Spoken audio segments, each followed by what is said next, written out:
पानी जीवन का आधार है। पानी के बिना हम मानव संपूर्ण मानव जाति बगैर जिंदगी के, बगैर जीवन के हैं, इस प्रकार से प्रतीत होता है।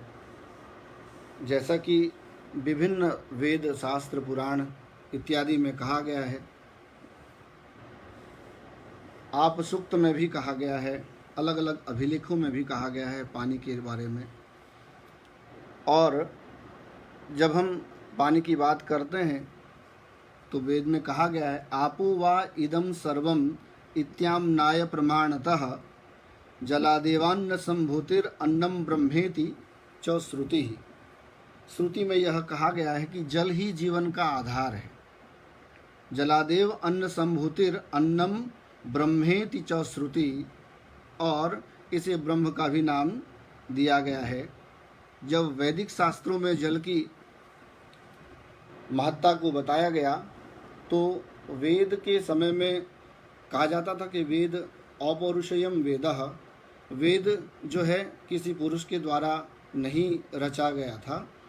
तो वेद में जल से संबंधित जल के देवता भी हैं, वरुण देव हैं, जल से और संबंधित बहुत अन्य बातें कही गई हैं।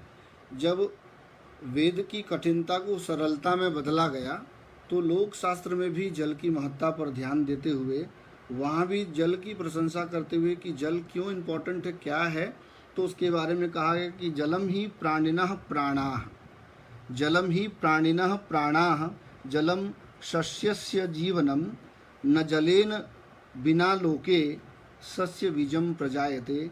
और यहाँ इस लोक शास्त्र के द्वारा जल को बीज रूप में कहा गया है और जल से ही समस्त सृष्टि की संरचना हुई है। हम लोग विज्ञान को जब हम देखते हैं तो विज्ञान में भी जल की बात कही गई है।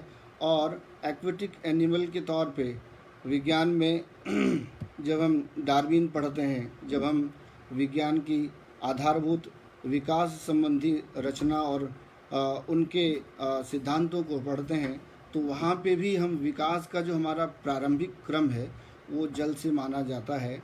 और एवं प्रकार जब हम देखते हैं तो मनुष्य का जो शरीर है इसके बारे में भी तुलसी बाबा कहते हैं, तुलसी बाबा अर्थात तुलसीदास जी कहते हैं, क्षितिजल पावक गगन समीरा, पंच तत्व यह अधम शरीरा। यह जो मानव शरीर है वह 5 चीज़ों से बना गया है। यह पंच तत्व में जो जल है वह अत्यंत महत्वपूर्ण है और जल की महत्ता को वो सिद्ध करते हैं। और कहा गया है विज्ञान के दृष्टिकोण से भी आप देखें तो हमारे शरीर में 70 से 80% पानी का भाग है और बाकी का अन्यान्य। तो जो पानी से बना हुआ व्यक्ति हो, जो शरीर है, मानव शरीर है, वह पानी के बारे में विचार न करे, चिंता न करे, पानी की दिशा दशा, स्रोत, व्यय अपव्यय, हानि लाभ के बारे में बात न करे, तो सामाजिक दृष्टिकोण से और व्यक्तिगत दृष्टिकोण से भी फिर शिक्षित अशिक्षित में फ़र्क नहीं रह जाता है। तो पानी बचाओ जीवन पाओ के इस मुहिम में पानी की किस प्रकार से पानी का संरक्षण किया जाए, किस प्रकार संचयन किया जाए, संवर्धन किया जाए और पानी से संबंधित अन्य जो महत्वपूर्ण बातें हैं वो किस प्रकार से किया जाए, इन सभी बातों के बारे में पानी बचाओ जीवन पाओ का दृष्टिकोण सामने रखते हुए मैं अपनी बातों को आगे बढ़ाता हूँ। देखिए, माना जाता रहा है कि ऋग्वेद के समय में ही आपो देवता सूक्त में जल को माता की संज्ञा दी गई है। जल जो है इतना इम्पोर्टेंट है कि उनको माता की संज्ञा दी गई है। और अब मैंने जैसा पहले भी बताया कि उसे ब्रह्म की भी संज्ञा दी गई है। और चराचर जगत में जल को बीज के रूप में माना गया है क्योंकि संपूर्ण ब्रह्मांड की सृष्टि जल के कारण हुई है। अब इसको जब माता के रूप में बताया गया तो हम लोग जब संध्या इत्यादि करते हैं तो वहाँ एक मंत्र प्रयोग होता है वहाँ उस मंत्र में ओम आपो हिष्ठा मयो भुवस्तान ऊर्जे ददातन महेरणाय चक्षसे यो वह शिवतमो रसस्तस्य भाजयते हनः उशतीरिव मातरः तस्मा अरंग मामवो यस्य क्षयाय जिन्वथ फिर आपो जन यथा चनः। यहाँ इस मंत्र के द्वारा भी यह बतलाने की कोशिश की गई है कि जल संसार के सभी प्राणियों का पालन पोषण करता है। जल ही है जो हमारे जीवन का आधार है। जल से बीज की उत्पत्ति, जब हम बीज बपन करते हैं खेतों में, तो जल ही सहारा होता है जिसके आधार पर बीज का निर्माण होता है। और फिर उसके बाद बीज से वो पौधा बड़ा होता है, फिर फसल, आगे वो पौधा बढ़ता है, फिर फसल होता है, फसल से फिर संसार चक्र चलता रहता है इस प्रकार से। तो कई स्तर पर देखा जाए तो जल की महत्ता सिद्ध होती है और हमारे जीवन में जल का विशेष महत्व दिखाई देती है। अब बात करते हैं, जब हम उसको अपनी जीवन पद्धति में देखते हैं तो जल चक्र सामान्य रूप से हम आप सब लोग जानते हैं कि जल चक्र होता है। जल चक्र का जो रूप है वो आप सब लोग जानते हैं कि सूर्य की किरण पड़ती है ग्लेशियर पर, वहाँ से वो पिघलता है और फिर वो नदी की तहत विभिन्न तरह से जाते हुए धरती को जो है जलयुक्त सजला बनाती है और उसके बाद फिर धीरे धीरे आकर के समुद्र में मिल जाती है। फिर समुद्र में सूर्य की किरण पड़ती है, भाप उत्पन्न होता है, ऊपर फिर ड्रॉपलेट्स बनते हैं, फिर बादल बनता है, आपस में लड़ते। तो इस प्रकार से वो जलचक्र चलता रहता है और इस जलचक्र की गति बनी रहे तो हमें जल की कमी कभी महसूस नहीं होगी, क्योंकि हमारा वातावरण अभी के समय में यह जलचक्र का रूप जो साइकिल है वो वास्तविक रूप नहीं हो पा रहा है, अलग अलग कारणों से नहीं हो पा रहा है, जिसके कारण से कहीं कहीं वृष्टि होती है, कहीं वृष्टि नहीं होती है, कहीं बहुत अधिक वृष्टि होती है, कहीं सुखाड़ हो जाता है। और इस प्रकार से विविधता अलग अलग जगहों पे कहीं भी सामान्य रूप नहीं दिखाई, एक रूपता नहीं दिखाई देती है, जिसके कारण से आज हम जल संकट की ओर बढ़ते जा रहे हैं, लगातार जल संकट की ओर बढ़ते जा रहे हैं। मानव कभी यह नहीं सोचता है, चूंकि हमने अनुकरण कर लिया है, पाश्चात्य अनुकरण, अंधानुकरण कर लिया है, कंक्रीट और फ्लोरिंग इस प्रकार के चीज़ों का अनुकरण कर लिया है, जिसके चलते जो है जल संकट की ओर हम लोग बढ़ते चले जा रहे हैं। शास्त्रों में अलग अलग तरीके से और भी बहुत सारी चीज़ों को कहा गया है और जल के माध्यम से जल की महत्ता को सिद्ध किया गया है कि जल चक्र में कमी होने के कारण अतिवृष्टि और अनावृष्टि हो जाती है। बच्चे 5वीं कक्षा में कुछ इस प्रकार से एक पाठ है पानी रे पानी, तो वहाँ बड़ा ही अच्छा बात बतलाया गया है कि जो जल है, जल चक्र के माध्यम से जल, बारिश की जल, मुख्य रूप से वर्षा पर आधारित हमारा यह देश, और वर्षा अगर अच्छी होती है तो वर्षा से जो जल संचित होता है उन्हीं जलों को अलग अलग तरीके से संचित करके उसका उपाय करके फिर जो हमारा भूगर्भ जल वृद्धि करते हैं और फिर उस प्रकार से। तो पाठ में धरती को एक गुल्लक से तुलना की गई है। वहाँ पाठ में बतलाया गया कि धरती जो हमारी है वो क्या है कि एक गुल्लक है। जिस प्रकार से एक सामान्य परिवार में, एक परिवार में 4 लोग रहते हैं और सामान्य परिवार में जिस प्रकार का अभी आपदा पेंडेमिक आया हुआ है और विपत्ति आती रहती है, लोग संघर्ष कर रहे हैं अलग तरीके, अच्छे तरीके से, पराक्रमी भाव से और ईश्वर की कृपा से आगे बढ़ते जा रहे हैं। जब छोटा मोटा इस प्रकार का, जब पेंडेमिक को अलग रख कर के एक साधारण सी विपत्ति या आपदा जब कभी ऐसे छोटे परिवार में आ जाया करती थी, तो परिवार में एक गुल्लक होता था। पहले तो मिट्टी का होता था, आजकल पिगी बैंक हो गया है। तो वो जो मिट्टी का जो गुल्लक हुआ करता था, उस मिट्टी के गुल्लक में जो पैसे जमा करते थे और वह गुल्लक हमें हमारे बैड टाइम्स में, हमारे जो इस प्रकार के विपत्ति का काल आता था, वो विपत्ति के काल में हमें संभालता था। और इस प्रकार से गुल्लक धरती को, उसी प्रकार से धरती जो है यह एक गुल्लक है जहाँ पे वर्षा का जल पर्याप्त मात्रा में संरक्षित रहता है। वहाँ पे वो पानी धीरे धीरे रिस करके पेड़ पौधों के जड़ के माध्यम से चला जाता है और भी अन्य माध्यमों से धरती बहुत पानी अपने आप में संचयित कर लेती है और धरती का जो पानी का स्तर है, वाटर लेवल जो है वो अच्छा रहता है। और फिर हम लोग पूरे जो बाकी के बरसात के जो बाद वाले जो महीने हैं, 4 महीने का जो गर्मी का महीना और फिर शरद ऋतु जो होती है, इन सब में हमें पानी की दिक्कत नहीं आ। ये क्या है, ये नॉर्मल अवस्था है।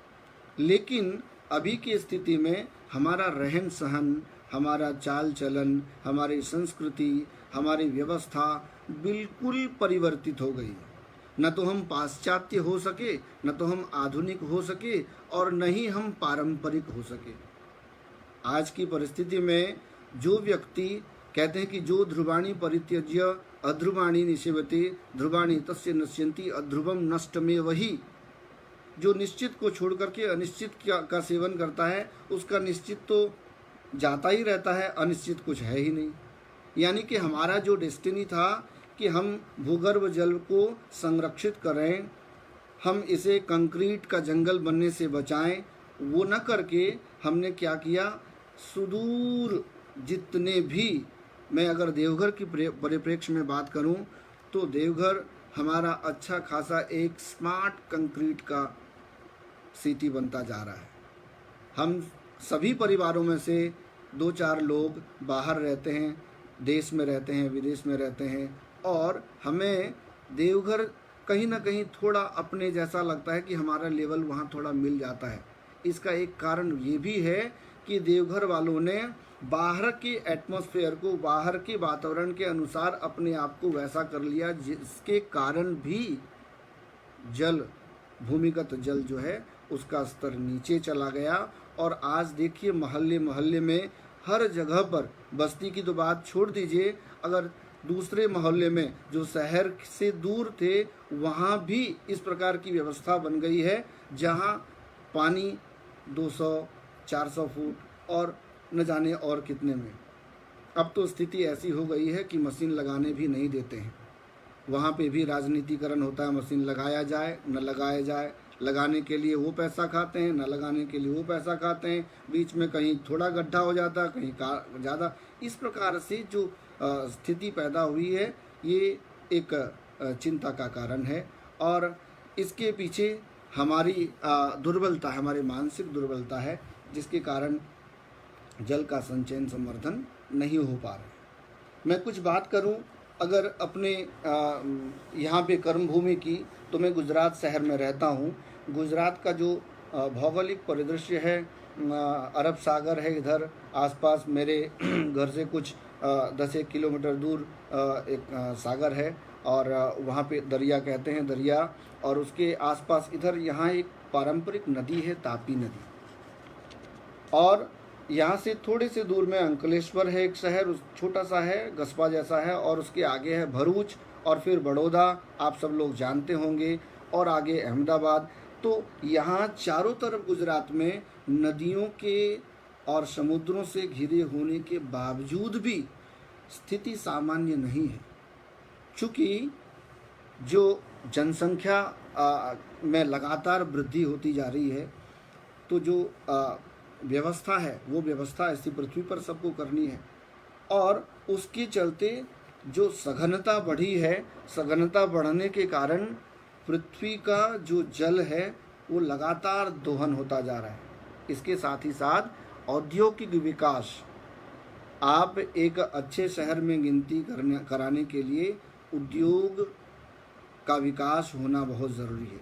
लेकिन उद्योग का विकास करने के साथ साथ उसके जो मूलभूत साधन है, उसके विकास होने के बाद उद्योग लगाया जाए, ऐसी स्थिति न तो सरकारों ने करी कभी, न तो सामाजिक संस्थाओं ने, जिसके कारण उद्योग तो लग जाते हैं पैसे के बदौलत, पैसे मतलब जनरेट करने के लिए, लेकिन उसका जो रिपरकशन है, उसका जो प्रभाव है वो साधारण जनसाधारण लोगों के ऊपर पड़ता है। और जिसके कारण इतनी पुरानी नदी, एक तापी नदी जिसके बारे में मैं आपको बताना चाहूँगा कि सूरत में तापी नदी बहती है, वो बरसात के कारण और मतलब भरी रहती थी, अमूमन भरी रहती थी। मैं पिछले 12 साल से देख रहा हूँ, लेकिन अभी कई 3-4 साल से 5 साल से उसमें पानी नदारत है।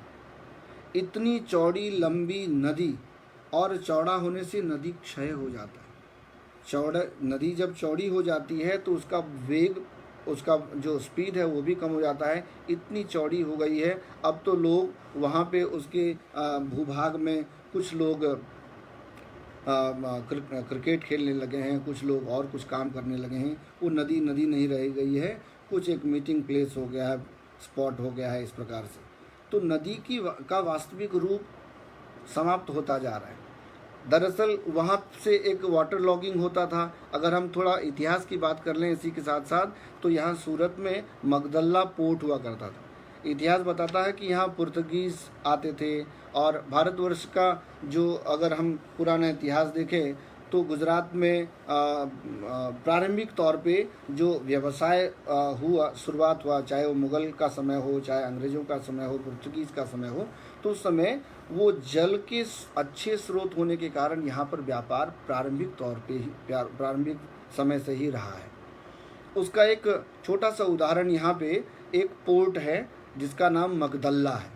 मगदल्ला पोर्ट जो है, वहाँ पे अभी भी कुछ जहाज आते हैं और उस प्रकार से होता है। लेकिन ये जो पोर्ट उस समय जिस प्रकार से रनिंग पोजीशन में था, वो बिल्कुल एक निष्क्रिय रूप में है, और जो बहुत धनबल में अधिक हैं, बड़ी बड़ी कंपनी वाले, मैं नाम नहीं लेना चाहूँगा, आप सब लोग जानते हैं, भारत के बड़े धनी बड़े बड़े जो इंडस्ट्रियलिस्ट हैं, उनमें से जो सबसे बड़े हैं जो भारत और विदेशों में, अंबानी और अडानी, और वो सब हमारे यहाँ सूरत में सबकी अपनी एक औद्योगिक इकाई है और बहुत फल फूल रही है। लेकिन उसके साथ साथ इन नदियों का और इसके साथ साथ और भी अन्यत्र जो चीज़ों का जो वहाँ से रासायनिक बहता है और जो चीज़ें जाती हैं, उससे यह पानी प्रदूषित हो रहा है। और जो तापी नदी जो कि पूरे सूरत और आसपास के क्षेत्रों को पानी देती थी, अभी उसमें से सिर्फ 20% कार्य में लाया जा रहा है, बाकी का नहीं लाया जा रहा है। मैं बात कर लूँ कि जिस प्रकार जब बाढ़ आती है यहाँ पे, तो बाढ़ के समय का ही भी दृश्य बड़ा ही भयावह होता है।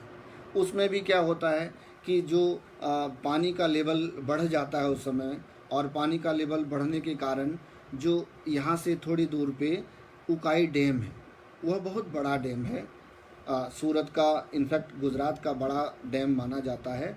और वहाँ पे पानी के जमा करने का एक विशेष उसकी व्यवस्था की गई है।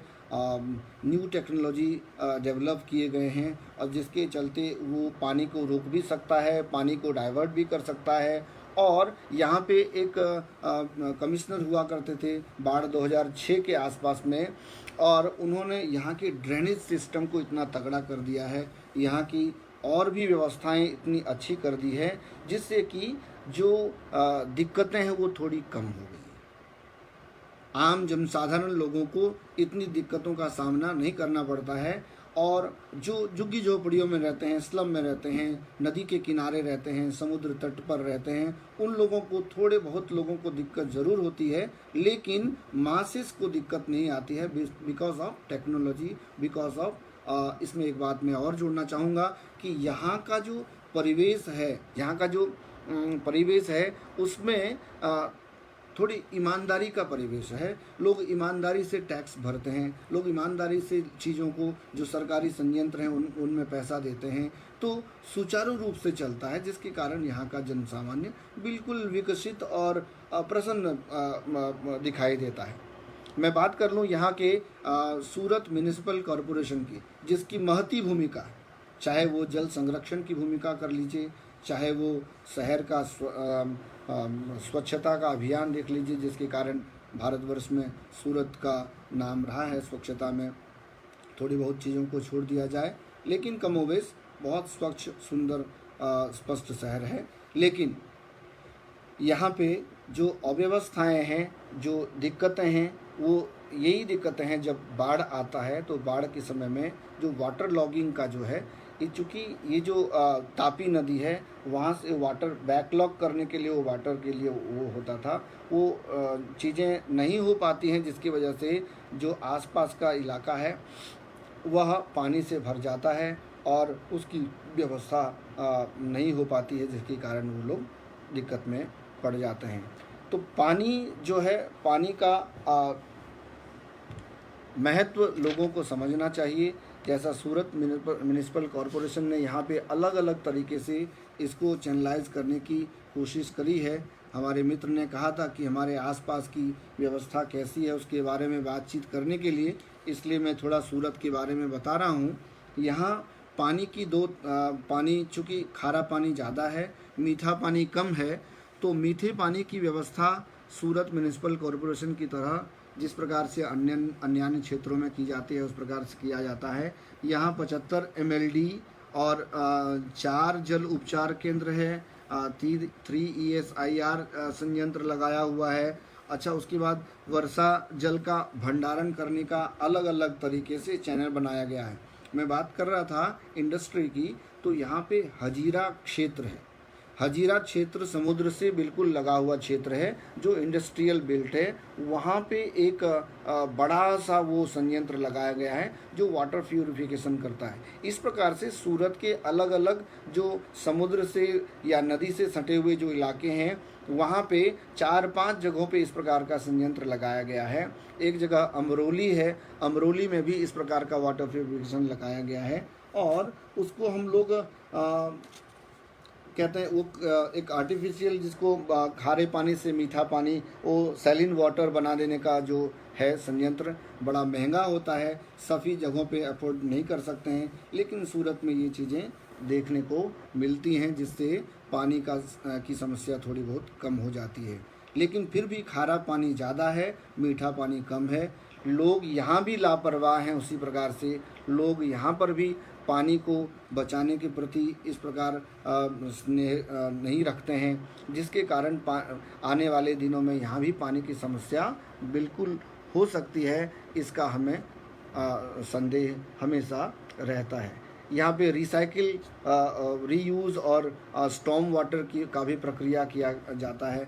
सीवेज वाटर को भी रिसाइकिल करके उसका भी प्रयोग करने का भी यहाँ प्रयोग है। चूँकि सीवेज सिस्टम यहाँ का बहुत ही अच्छा है, उम्दा सीवेज सिस्टम है। मैंने आपको जिक्र किया कि यहाँ पे एक डीएम हुए थे, डीएम राव, तो उन्होंने यहाँ के सिस्टम को बड़ा ही टेक्निकली अच्छा बना दिया है, जिसके कारण से सीवेज वाटर सिस्टम अच्छा है। और सीवेज वाटर को रिसाइकिल करके और फिर उसके बाद उसका रीयूज़ करने की प्रक्रिया है, और उसके थ्रू लोगों को पानी दिया जाता है और लोग उसका उपयोग करते हैं। यहाँ की जो खेती की परंपरा है, आसपास गन्ने का ज़्यादा जो है उपजाऊ खेत हैं, गन्ना ज़्यादा उपजता है। कृषि कार्य यहाँ बहुत ज़्यादा मात्रा में है। कहने को तो सूरत डायमंड सिटी है, वस्त्र का उद्योग कहा गया है, लेकिन यहाँ पे आसपास जो है खेती, बहुत अच्छी खेती होती है और आधुनिक खेती के लिए भी जाना जाता है। सूरत और आसपास के क्षेत्र में ड्रिप वाटर फार्मिंग भी अभी नई टेक्नोलॉजी है, लेकिन उसका उपयोग यहाँ कमोबेश हो रहा है। और ऑर्गेनिक फार्मिंग के लिए भी जाना जाता है, जिसके तहत कम पानी का उपयोग करते हुए लोग खेती कर पा रहे हैं और अच्छा मुनाफा कमा रहे हैं।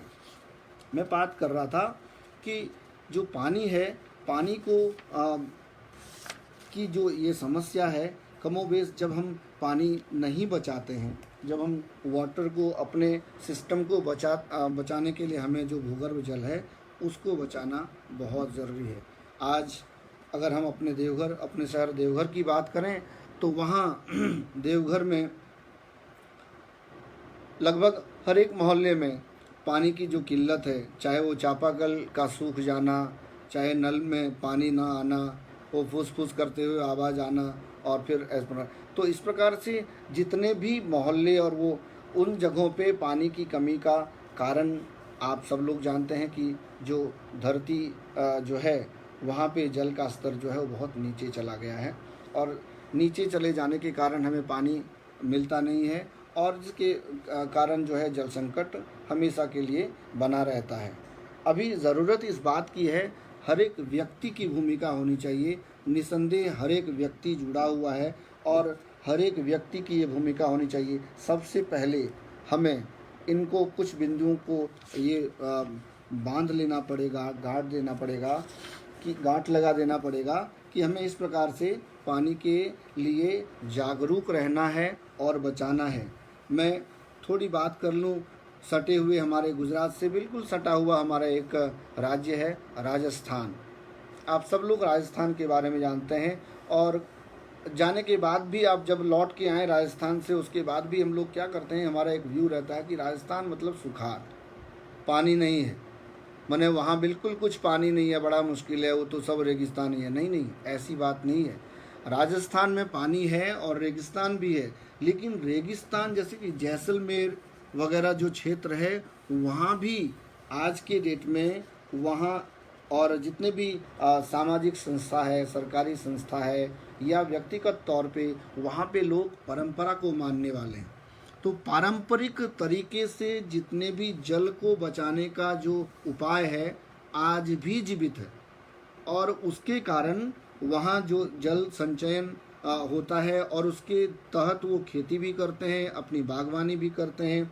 उसमें से जो पारंपरिक जल संरक्षण का तरीका है उसमें वो बावड़ी है, बाव जिसको बोलते हैं, जोहड़ जो हम लोग अपनी भाषा में पोखर को कहते हैं, और हर एक परिवार का अपना एक दो चार परिवार के बीच में एक पोखर खोद के रखा है, और उसमें बरसात का जल संचयन करके और उस पोखर से अपने लगभग 10 परिवार 5 परिवार का जो है उससे काम चल जाता है। इसी प्रकार से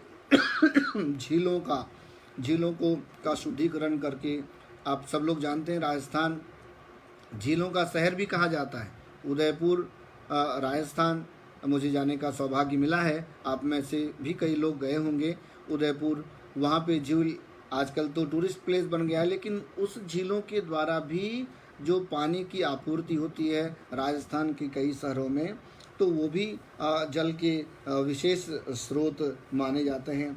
और आजकल नई तकनीक के तहत जो है फार्म पॉन्ड यानी खेत तलाई बनाते हैं।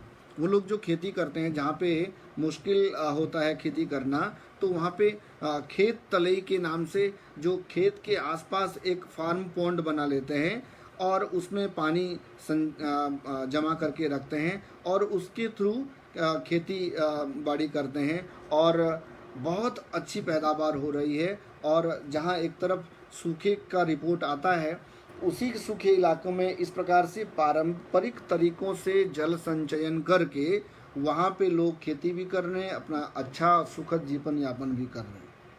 इसी के तहत बेरी, रहट, उसके बाद चरखा वाला जो पानी वाला निकालने वाला था, वो जो चीज़ें हम लोग अपने बचपन में देवघर में देखते थे, वो सारी चीज़ें इंक्लूडिंग और एक्सक्लूडिंग उसके साथ साथ अन्य दो चार चीज़ों को वहाँ पारंपरिक रूप से अभी भी मॉडर्न तरीके में, मॉडर्न यूज़ में किया जाता है, जिससे कि जल संकट काफ़ी हद तक दूर हो पाया है।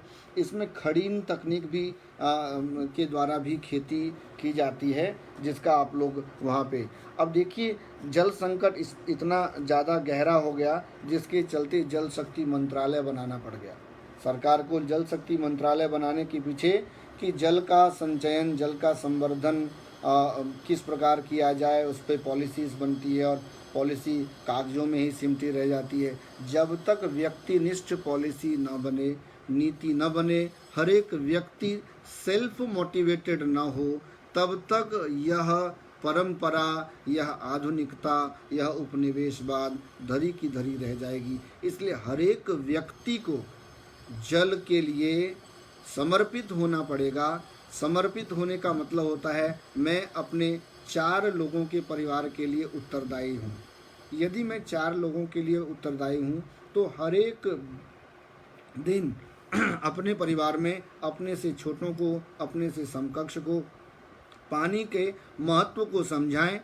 पानी किस प्रकार से बचाया जा सकता है ये उपयोग बताएं। छोटा छोटा तरीका, हमें पानी पीना है, पानी दो तो प्यास आधे गिलास की पानी की है, हम 1 गिलास पानी मंगाते हैं, पानी आधा पी लिया आधा छोड़ दिया, वो पानी वेस्ट चला जाता है। इसी प्रकार से छोटे बच्चे क्या करते हैं, जो स्कूल जाने वाले बच्चे होते हैं, पानी बोतल में भर लेते हैं, थोड़ा पानी पीते हैं, बाकी का पानी फेंक देते हैं। तो ये छोटी छोटी सीख हमें बच्चों को बताना है, हमें विद्यालय स्तर पर इन चीज़ों को लेकर जाना है, हमें हर एक घर के लोगों को यह बताना है कि जल कितना आवश्यक है, जल का क्या कीमत है, यह प्राइसलेस है।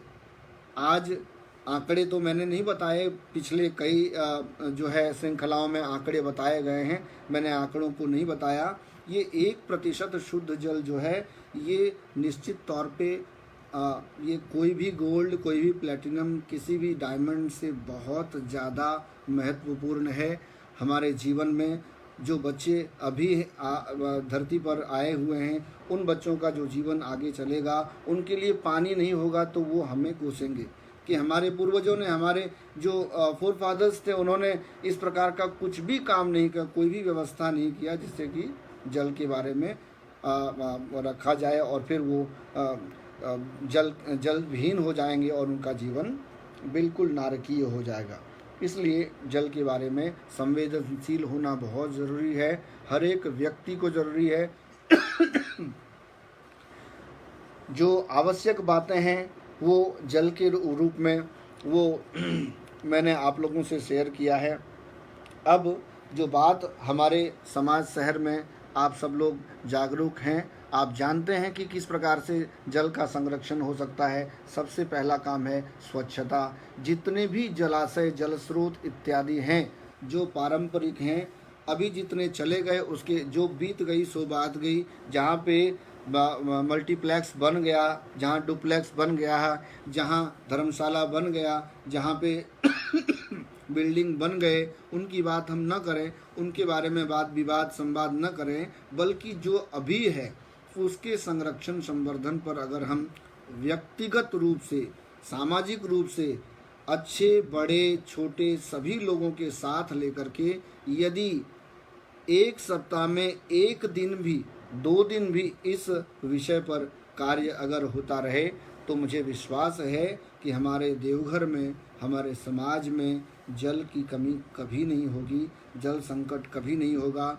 हर एक व्यक्ति को अपने लेवल से चाहे वो विद्यालय स्तर पर हो वहाँ जागरूकता करने की ज़रूरत है, चाहे वह घर के लेवल पर हो वहाँ जागरूकता करने की ज़रूरत है। समाज में जल से संबंधित चीज़ों के बारे में पहले तो जल के लिए कहा जाता था कि भाई जल दान महादान होता है। जल के बारे में बहुत शास्त्रों में भी कहा गया है कि जल जो है सर्वोत्तम दान माना गया है। जल के बारे में रामायण में भी कहा गया है, निर्जलेषु च देशेषु खानया माँ सुरुत्तमान उदयान बहुविधान वेदिका परिमंडितान। इस प्रकार से रामायण में भी जल संचयन के बारे में, जलाशय, कुएं, बावड़ी बनाने के लिए भी बताया गया है। और कहा गया है, हम लोग पंडित हैं, हम लोग पुरोहित संप्रदाय से हैं, लोगों को, यजमानों को कहते हैं जल के लिए पैसे लेते हैं, लेकिन जल के बारे में बताते नहीं हैं कि जल कितना इम्पोर्टेंट है। देखिए कहा गया है शास्त्र में, यस तडागम नवम कृत्वा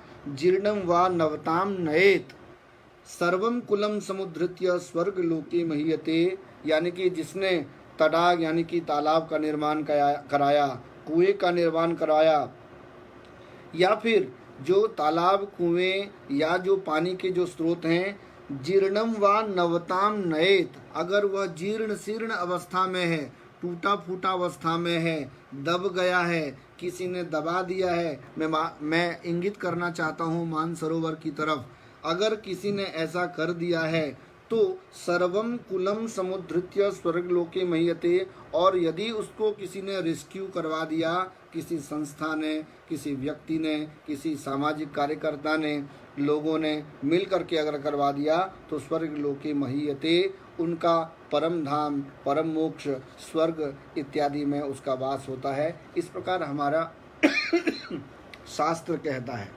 तो इस प्रकार से हमें उन सब चीज़ों को ध्यान में रखते हुए हमारा सामाजिक सरोकार होना चाहिए, हमारा व्यक्तिगत ध्यान होना चाहिए कि जल है तो कल है।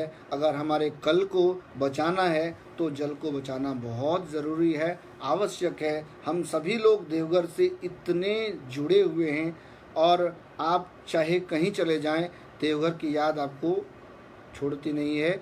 देवघर के बारे में, वहाँ की अच्छाई के बारे में, वहाँ के अच्छे होने के, लेकिन चूँकि प्रकृति का यह प्राकृतिक संसाधन है, इस संसाधन को मौजूद रहने दें। इसकी जो अवस्था है, जैसे कहा जाता है जो तोता होता है, वो जो पक्षी होता है, वो जो पिंजड़े में अगर बांध दिया जाता है तो उसका दायरा निश्चित वो एक जैसा सीमित हो जाता है। इसी प्रकार से जो प्राकृतिक संसाधनों को जो है हम नियंत्रित जब हम कर देते हैं तो उसका जो लाभ है वो लाभ हमें मिल नहीं पाता है, वो फिर प्राकृतिक नहीं रह जाता है। उसको आपने नया रूप दे दिया तो नया रूप देने के कारण वह प्राकृतिक नहीं रह जाता है, वो अप्राकृतिक हो जाता है। इसलिए जो जिस अवस्था में है उसको पुनर्जीवित करें, उसको पुनरुद्धार करें, और इसके थ्रू आप देखेंगे कि हमारा जो समाज है, हमारा जो जगह है वो बिल्कुल विकसित होगा, प्रफुल्लित होगा। और हम आशा करते हैं कि इस प्रकार से जब हम करेंगे तो बहुत अधिक उन्नति होगी, प्रगति होगी। और मैं ये कहना चाहता हूँ कि जननी जन्मभूमिश्च स्वर्गादपि गरीयसी।